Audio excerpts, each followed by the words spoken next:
今儿一大早啊，接了个活挺要命啊。今天这个故事你们一定要听完，我头回遇到这么匪夷所思的事情。大家拿来当判官，到底谁有理？有一姑娘今年32岁，大专学历啊，在北京某酒店工作了7、8年，现在做领班。男方比这姑娘小2岁，30岁，某985大学硕士毕业，北京户口，老北京人，薪资税后30多万一年。父母啊是事业单位退休的，北京有房2套，这条件很好吧？5年前啊，这男士刚参加工作的时候，两个人在一次聚会上认识啊。那个时候人姑娘不到30岁，哎呀，男士颜控啊，一眼就喜欢上她了。为了追这姑娘呀，各种礼物送不停，还给这姑娘主动付房租，各种示好。这姑娘呢本身呢也有点喜欢这个男士，再加上人男士北京人嘛，有北京房，心里啊也很满意，所以很快两人确认了关系，并且同居了。这平常啊，这女方的衣食住行，男方都全部负责，节假日等等也是红包礼物不断。就这么谈了2年多。人家姑娘快30了，家里就催着结婚呢，于是啊就提出带男士见家长，男方也同意了，想着也要结婚嘛。这两人就去了女方家里。我先说一下这个女方父母条件啊，河北下面一个村镇上的常年务工，有个姐姐和弟弟。见面当天啊，女方父母的态度直接让男士寒了心啊，话里话外表示女儿很宝贝，娶回家要珍惜。这珍惜的点是结婚要把房子给女儿加名字，而且出30万的彩礼不陪嫁。男士当场就尬住了，说北京房子是父母买的，自己没权利加名，而且北京这边也不兴彩礼，给30万家里肯定不同意啊。女方父母一听啊，不太愿意啊，30万这都是我们这边最低的。就这么第一次见面非常不愉快，回来之后这姑娘就哭闹啊，话里话外希望男方能够听父母的，这父母不容易啊，养自己20多年了，自己都出嫁，以后啊肯定是陪伴不了他们了，要多补偿一下。男方呢也是想着呀要结婚嘛，回去跟父母沟通。父母一听就来气，本来对这段感情就不同意，觉得女方你学历低，家庭条件也一般，现在你还贪心，那就更不同意了呀。男士也给兄弟说了，兄弟也劝分啊。哎呀，你看你的条件也不差，什么样的找不到啊？你对他那么好还不知道感恩，还要求这么多，你今天答应他娶了呀，就结了婚以后家庭指不定还要你付出多少的。男士听完就心生怨气啊，毕竟付出了这2年多了啊，暗暗做了个报复计划。你不是贪心吗？好，我全部都答应你，但是我要拖着你，到最后我也不会娶你。回去啊，这男士态度立马是360度大转弯啊，房子可以加名，彩礼涨价给你38万，而且还不用你陪嫁，婚宴两家都大摆宴席。女方听了肯定很开心啊，但男方呢就表示啊，现在不能结婚，工作还不稳定，想趁着年轻啊多拼一把。其次这房子加名是大事啊，父母的意思啊，才谈1年嘛，感情不太稳定，等稳定之后再加。姑娘听了呢，也答应了。两人呢就这么拖拖拉拉又谈了3年多。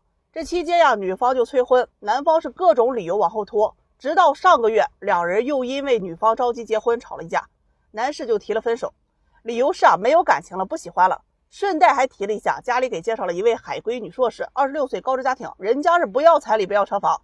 女方懵了啊，特别生气，骂男方是渣男负心汉，谈了5年了，自己都32岁了，青春也没有了。男方说，我的青春不是青春吗？当初我想娶你，你是怎么对我的？女方要青春补偿费，男方不给，说这几年自己也付出了很多啊。俩人就这么闹了整整2个多月，现在已经分开了。女方不甘心给我打电话呀，要挽留男士。哎呀，我听完我去 CPU 给我干烧脑了。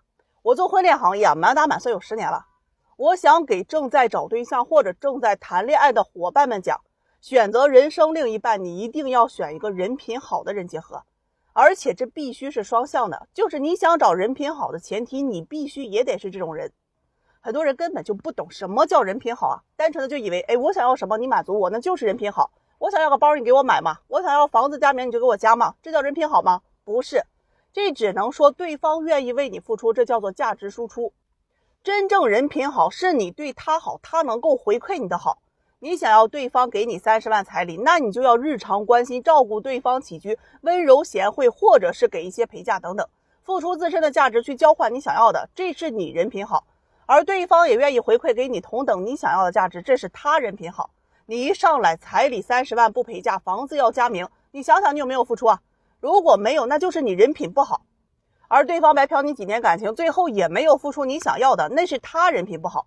我们换个版本啊，如果当初这姑娘聪明一点，知道自己价值不高嘛，找北京人北京房很难的，那就主动关心男士，给他提供情绪价值，平常发工资给男士多花，多主动关心陪伴，要10万彩礼，趁着年轻早点结婚嘛。这个男孩子也会很珍惜你，回家说服父母娶你，两人顺利结婚，生下一个孩子，家庭温馨幸福，然后要求男士房子、家名等等。或许这个版本啊，才是人品双向奔赴的结果。婚姻那是一辈子的事情，你想想几十年呀。选人看人真的很重要，这步棋走错了，你真的往后步步错。宝，散会。今天差点没给我气够呛。有时候我是真的受不了一些女人要彩礼的说法啊！你们明明是正常恋爱交往，一谈到彩礼，他又非得说：“哎呀，我陪了你多少年，奉献了你多少年呀！哎呀，等了你多少年呀！”我的妈呀，这男人是贪了还是残了还是植物人啊？害得你跟守活寡一样在床前凑好多年呢。有一个男生，28岁，硕士，医生，独生子，杭州本地人，父母都退休了，条件那在婚恋市场上没得说，谈了一个4年的女朋友啊，30岁，大2岁。初中英语老师，老家在河北某地，父母务农，马上就过年了，男方想着去女方家里提亲啊。这去之前啊，女方呢就提前打招呼，就说了一下提亲的要求，差点没给男方全家给气过去。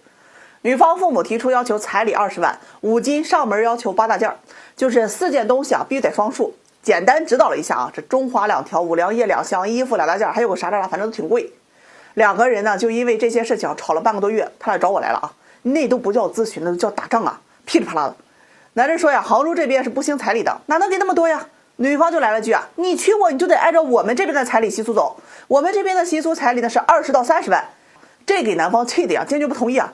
后来男方一家妥协啊，商议给10万，哎，女方不同意啊，说我们家条件本来就不好，养大我多不容易啊，给父母这钱也是为了让他们放心啊。男士就解释呀，说这父母都是上班的，还要装修房子办婚礼啊，家里也没得钱了，凑这20万还得去借钱。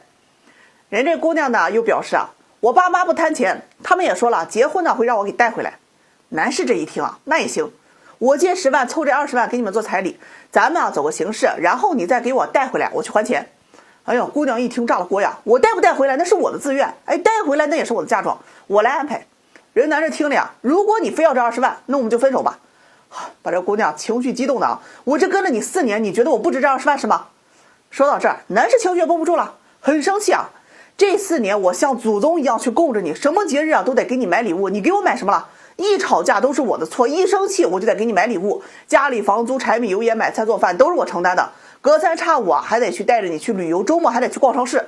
我原本1年20多万，这4年我1分钱没攒下来，给我爸妈一共不到2万，我这4年得到什么了？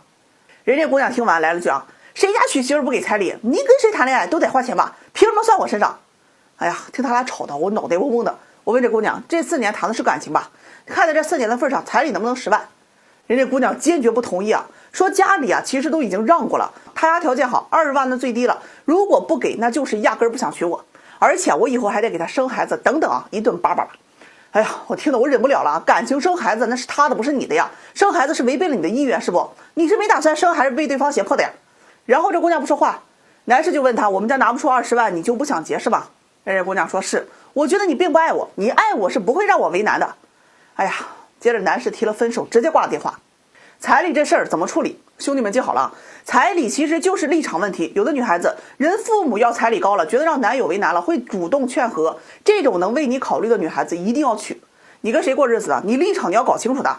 反而有一些女方啊要彩礼啊占娘家，那真跟土匪没啥区别了，一听要结婚了要彩礼，嫌房子小，嫌车破，哎呀那事儿就来了呀。毒鸡汤看多了吧，就觉得男人就应该给你承担这些，就这么个逼法，结婚啊也过不安生。咱们就事论事啊，别一上来把女性定义为弱者。谈恋爱那是两情相悦、互相接受的结果，结婚和怀孕都是双方意愿下的正常流程，没必要 PUA 对方，刻意把自己整成大苦大悲的。千万别把恋爱结婚整成跟做买卖提供服务一样，如果是交易是服务，那就讲好价格和条件，双方明确好责任和义务是什么，交易就要拿出专业精神，别整得动真情去谈恋爱一样。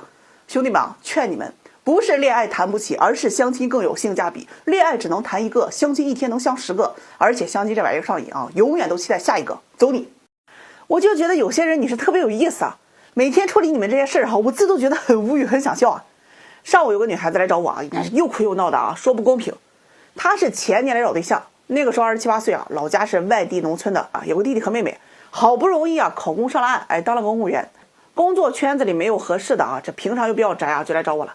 那个时候我记得他想找的是有车有房、家庭条件好的，也是在体制上班的男士但因为这个女孩子她比较矮又有点胖就不太好找，给他看了好多这体制内的这个小伙子，但是小伙子大多数也是看脸嘛，他的身高身材还有家是农村这一块不太愿意。我让女孩子稍微放低一点要求啊，这年龄大一点啊，个子啊不算高的男士啊，他也可以综合考虑一下嘛。好不容易啊，去年相上一个男士啊，硕士学历有车有房，在医院上班，29岁啊，个子也不太高，人找对象也没啥要求，就想着人好就行。哎呀，这两人见着面啊，互相都觉得挺合适，去年初啊就谈恋爱，这谈了1年了啊，这不两人年龄都大了，双方父母就催着赶紧见个面吧，把婚事给定定。上个月呢是见了父母啊，互相啊都算是满意，人父母啊也没有过多的去干涉。见完面回家之后啊，这个月初啊，女方就提出了订婚的要求，说父母的意思就是彩礼要30万，说按规矩走。当然呢，这钱人家要的是有理有据啊，说男方的年薪啊是30万，那自己啊跟你是要生活一辈子的，我要1年的工资啊，这事啊他也不为过。人男方父母一听不愿意啊，哎呀，这本身啊就对女方父母是农村的，是多少是有意见的。其次啊，男方人家这边的彩礼啊，那都是3万6万走个过场，最多啊要不过10万的。如果给了你30万，那家里亲都会看笑话的呀。于是呀，这两人就卡在了这个彩礼上面去了啊。女方也放话了，说彩礼啊会原封不动的带回来。男士这一听啊，想着呀，为了顾全两个人的面子啊，为了大局考虑啊，就跟女孩子提出了要借她15万，说父母都是拿着几千块钱的退休金啊，没有多少存款，自己又是医学生，这毕业也就2-3年，这钱呢都买房了也没有了，可以啊先借女方的，等婚后人彩礼带回来再还给女方就行。哎呀，人家姑娘听了不愿意啊，说你跟我借这个钱，那不就是我自己娶我自己了，说什么也不愿意。男生后面又说啊，你看你非要这30万，我只能借钱，要么就把家里准备装修买家电的钱拿出来，女方来装修买家电他也可以。女方一听啊，还是不愿意，觉得男方是娶老婆的，你都这么斤斤计较啊，讨价还价，压根儿就不看重他。两人就因为这事啊杠了大半个月。前些日子男生就问这姑娘，家里商议着要拿出18万娶你，不用你陪嫁了，你能不能嫁？女方一听啊，坚决不让，说自己啊不是不愿意啊，也不是想去逼男方，而是啊想知道自己究竟在男方的心里啊这分量到底有多重。如果真的愿意娶她，借钱也会啊；不愿意娶啊，那只会讨价还价了。好了，人男士一听啊，这不心寒了，跟家里父母一说啊，人全家啊都开始反对这门婚事啊。男士又提出分手。这姑娘一开始以为啊男士故意生气说的气话，结果1个周没搭理他，急了，打电话给男士啊。男方的意思是啊，已经决定分手，不想在一起了。前天啊，这姑娘就主动给男士道歉，意思啊是之前考虑不周，彩礼只是为了想看看他的态度啊。两个人既然谈了这么久，都有感情了，那自己也30岁了，再不结婚他也找不着条件好的呀。男士这边的态度啊，人家就一直很坚决，说家里没钱，而且这2个月又因为这个事情啊，全家吵都很累，还是要分。这个时候啊，女方就主动降价，说10万也可以啊，咱们走个过场吧。男士还是不同意，说不想再谈了，分了吧。接着就是啊，这姑娘呀来找我哭啊，闹这一场。她哭完呢，还问我自己还能找什么样的。我说啊，反正这择偶要求啊还得降低，学历啊工作就别卡那么高了，年龄稍微大一点也可以，如果有2婚条件好的，那酌情啊考虑一下。她听完就跟我哭啊，说什么都让我去挽回这个男士，我也去帮他挽回了。人男士啊说的也很明确，自己想找的伴侣啊，首先是要体谅他的，如果你这么逼我，我永远都不会娶的。后来呢，这姑娘就哭了好一会儿才走啊。所以啊，我经常劝一些女孩子们，你一定要聪明一点，凡事往长远去看，不要总是算计你那点蝇头小利，车多贵房多大彩礼多少的，你算计多了呀，很容易啊竹篮打水一场空，你哭都没地儿的。看见他没？哎，我招兵买马来了个眼睛大的看门啊，以后这种没数的啊就自己认栽，你别来找我。